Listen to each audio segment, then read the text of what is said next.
All right, for more reaction, Republican and Congressman Jason Chaffetz of Utah joins me from Washington, D.C. He's a member of the Oversight and Government Reform Committee. And with me here in studio is Dick Beauvais. He's an analyst with Rockdale Securities. Good morning, gentlemen. Thank you for being here. Good morning. All right, Congressman, let me start with you. What do you think in terms of what you saw and witnessed yesterday?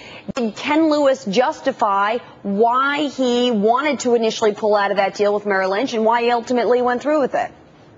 Well, in mid-December, of 2008, when he had mentioned to the secretary that he was considering pulling out of the Merrill Lynch deal, it really does appear as if the Treasury Secretary threatened him. Now, the CEO wouldn't use that word threatened, but when you offer and suggest that you might fire him and let go of the entire board of directors, I think I consider that a threat. And if you look at the written notes that we see from other people that were part of the meetings and telephone conversations, I think Secretary Paulson has a lot to answer for, because it looks like they way overstepped their bounds, and we can't wait to get him before the Oversight and Government Reform Committee and ask him these hard questions. Yeah, Congressman, I understood as you walked out along with many of your members on the House Oversight Committee, there was talk about how quickly you could get the former Treasury Secretary to testify and perhaps even the Fed chairman. Where does that situation stand? Do you believe you can actually get the Fed chairman to testify on this? Well, we should. I think we have questions for Mr. Bernanke. We also have questions for Timothy Geithner, because he was involved in many of these along these steps as well. And so not only do we have questions about the pressure that was put on Bank of America to make sure they followed through on the acquisition, I think we also have questions about how the TARP money was handled. Because if you look at the testimony that Jim Jordan, a representative from Ohio, was able to draw out, basically you had Mr. Lewis, who was brought into a room, and in less than an hour, not knowing beforehand what they were going to talk about, there was an extreme amount of pressure for them to take tens of billions of dollars, an extraordinary amount of money without much scientific approach to how much money they were going to get and why they were going to get it. And we have a lot of questions about that as well. Dick, what does this mean for Bank of America? Is this a witch hunt? Is this about government intervention? Is this about fiduciary responsibility to your shareholders? What does this do to B of A?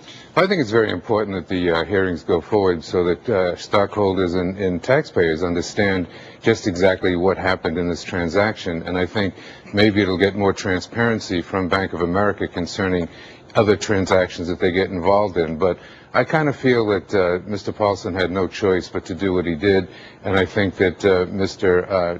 Lewis made the right decision to buy Merrill Lynch. So in last analysis, I think both men did the right things, but it's fascinating to understand the process. You know, as a matter of fact, I want to play a little bit of one of Ken Lewis's response yesterday, specifically about whether or not that Merrill Lynch deal was the right deal, and then whether or not he had any regrets. Let's take a look for a second.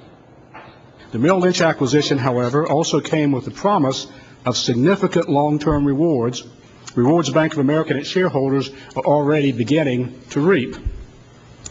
Through the acquisition of Merrill Lynch, we have put together what looks to be the preeminent investment bank and brokerage firm in the world, an organization that is already producing substantial profits, not losses, for our company. Is that, at the end of the day, the reality check here? Was it a good deal or not? And what we've seen in the first quarter is it looks like it was a good deal. Well, he paid way too much for the company. I think that's fair to say. But in terms of what he said about it being long-term positive for Bank of America, it is absolutely correct. I mean, Bank of America is a landlocked company in the United States. Merrill Lynch brought it overseas. Bank of America had no capability of selling financial products to the wide market. It now has 16,000 people to do that. Bank of America was nowhere in equity underwriting. Merrill Lynch brings that capability. Merrill Lynch brings capability in trading that Bank of America didn't have. It was a good deal for Bank of America in last analysis. Congressman, one of the things that everybody talked about yesterday is why not put all parties on the witness stand together? It's very hard to get transparency when you have specifically here a CEO whose chief regulator at the end of the day has to continue to regulate him every single day if they're not sitting together next to each other and revealing details of those conversations. At the end of the day, I think the guy was kind of scared to say the truth. Well, I think you're absolutely right. There's extraordinary pressure. Mr. Lewis has to continue to work with these very regulators. And as somebody in Congress, that's my deepest concern, is that Here you have the Secretary of Treasury putting extraordinary pressure on a company. Mr. Lewis's fiduciary responsibility is to his shareholders, where the Secretary of Treasury has a different set of parameters in which he's working. And so I'm very concerned. But Congressman, was it the Secretary of Treasury or was it the Fed? I mean, a lot of those exchanges are between the Federal Reserve Bank. Both, yeah. And specific federal governors. It looks like it's both. Again, that's why we need to talk to Mr. Geithner, Mr. Bernanke, and Mr. Paulson. You know, Dick, I have to admit, I've interviewed Ken Lewis, and I know the management team over there. He was very short and succinct in his responses, but it was not a good day for him. He didn't get specific on details about why this deal would ultimately be accretive, specific details about Countrywide. He was very vague in all of his responses.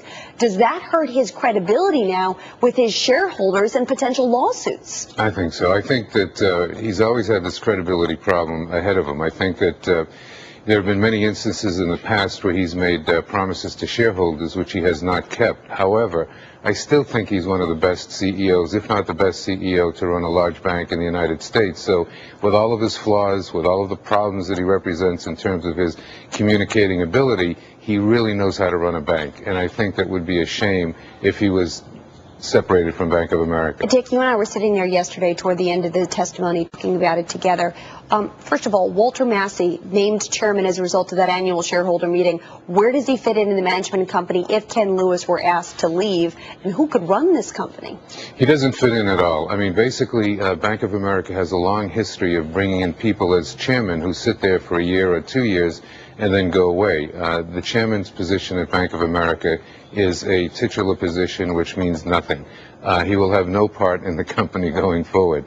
I think the gentlemen who are in running to run the company after Mr. Lewis would be the head of the retail banking operation, and I think maybe even the CFO. But I think that that's where you would look for the next person to run Bank of America. But as I say, I hope the next person is Ken Lewis. Finally, Congressman, before we wrap up here, just explain to me for a second, why haven't you guys subpoenaed the board of directors?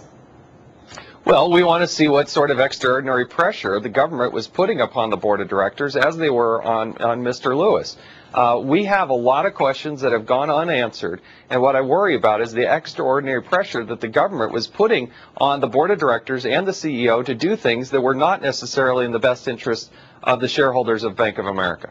All right. Well, Congressman Chaffetz and Dick Beauvais, gentlemen, thank you very much. We'll continue, of course, to cover the story. All right. Coming up, the president and CEO of Babcock and Wilcox, Christopher Mowry, explains how his company plans to avoid another 3 Mile Island mill